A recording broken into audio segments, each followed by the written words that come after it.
గులాబ్ జామున్ తయారీ కోసం ఏదైనా జామున్ పౌడర్ మిక్స్ చేసుకొని ఒక చిన్న బౌల్లో షుగర్ మిల్క్ తీసుకోవాలి.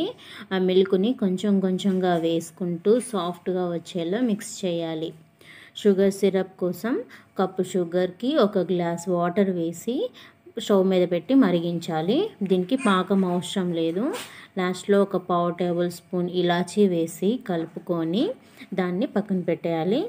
ఒక కడాయిలో ఆయిల్ వేసి ఆయిల్ హీట్ అయ్యేలోపు చేతికి ఆయిల్ రాసుకొని చిన్న చిన్న ఉండలుగా చేసుకొని రౌండ్ బాల్స్ లాగా ట్రాక్స్ లేకుండా దాన్ని రౌండ్ బాల్స్లో చేసుకోవాలి.